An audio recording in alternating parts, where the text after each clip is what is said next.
बस एक बात तो है, रात के खाने के बाद चाय का अपना ही मजा है।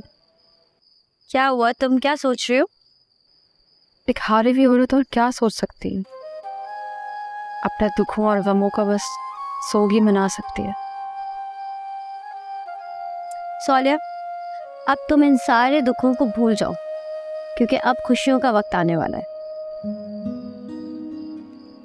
खुशियाँ? बिल्कुल भाई, खुशियों ने तुम्हारे दिल के दरवाजे पर दस्तक दे दी है। अब तुम्हें इस दरवाजे को खोलना है और खुशियों को अंदर आने का रास्ता देना है। और इस दिल का क्या करूं जिस पे एक संगालू ताला लगा हुआ है? तोड़ दो ताले को। क्या तुम खुश नहीं हो सौलिया? शोएब सर एक बहुत अच्छे इंसान है। जानती हूँ, अच्छे हैं बहुत। तुम्हें पता है, मैं सोचती थी कि बहुत ही कोई खुशनसीब लड़की होगी जिसकी शादी शोएब सर से होगी, और वो खुशनसीब लड़की तुम हो। मेरी खुशनसीबी तो तुम जानती हो, सबके आगे तमाशा बन चुकी हूँ। सौलिया, जो गुजर गया ना उसे भूल जाओ, आने वाले खूबसूरत वक्त के बारे में सोचो। ज़ारा, मैं शायद डरे भी ज़्यादा हूँ, और सच पूछो तो मुझे मोहब्बत पे कोई यकीन नहीं अब।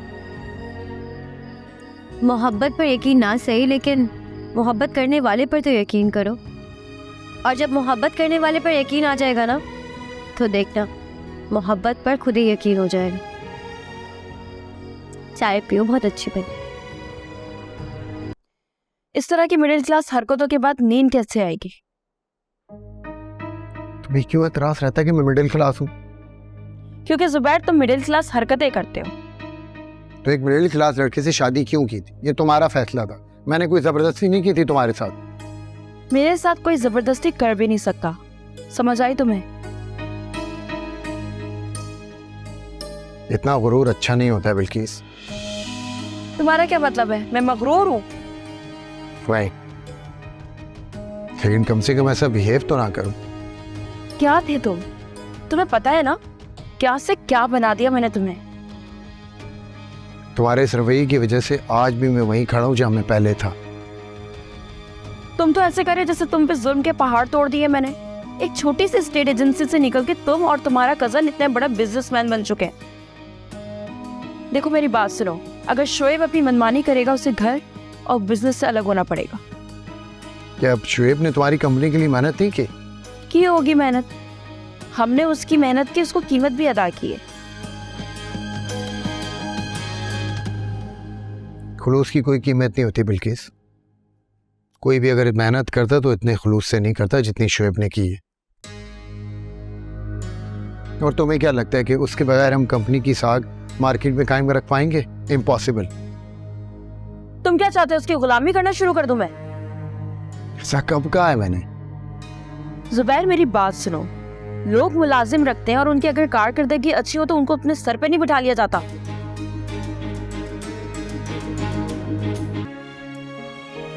सौलिया, तुम ऑफिस नहीं चलोगे आज? रिजाइन देने के बाद ऑफिस कौन जाता है? वैसे ऑफिस साथ चलती तो अच्छा होता। क्या पता कुछ लोग उदास हो जाएं तो मैं ऑफिस में ना देखकर। क्या फजूल बोले जा रही हो? चलो खामोश हो जाओ। बकवास नहीं करी, मैं तो सिर्फ बता रही हूँ। अच्छा, अपनी फजूल बातें बंद करो और जाओ अपना काम करो। ठीक है, मैं खामोश हो जाती हूँ, लेकिन वो खामोश होने वाले नहीं है, ये तो तुम भी जानती हो ना। सारा, कितना फजूल बोलती हो तुम। अच्छा हाँ भाई, अब हमारी बातें तो आपको फजूल ही लगेंगी ना। जाहिर सी बात है, जिंदगी में आप प्यार भरी और मीठी मीठी बातें करने वालों की जो एंट्री हो गई है ना? जमना की बच्ची, तुम्हें तो अच्छा बताओ, तुम क्या चाहते हो? मैं क्या चाहता हूँ ये छोड़ो, ये देखो कि हालात क्या चाहते हैं, मौके की नज़ाकत क्या चाहती है।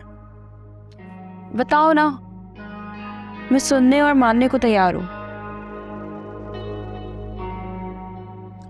मैं जान सकता हूँ इस बदले मिजाज की वजह? जुबैर, कुछ नहीं बदला, मैं जैसी थी वैसी ही हूँ। देखो, मैंने तुमसे शादी इसलिए की थी क्योंकि मैं तुमसे शदीद मोहब्बत करती हूँ। अब देखो, जो बातें मेरे मिजाज के खिलाफ है मैं बिल्कुल भी बर्दाश्त नहीं कर सकती, इसलिए तुम्हें मेरे बिहेवियर में तब्दीली नजर आती है।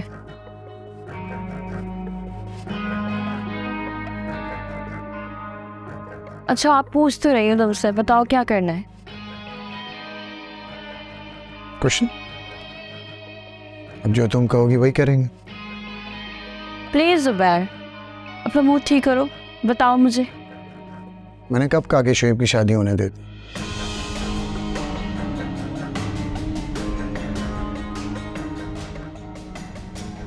मैं तो सिर्फ आसरा देने को क्या, होगा तो वही जो हम चाहेंगे। लेकिन वो कैसे? वो ऐसे कि उसके कहने पे वहाँ चले तो जाएंगे, लेकिन रिश्ता नहीं होने दे। और इसी तरह लड़की से बदला भी लेने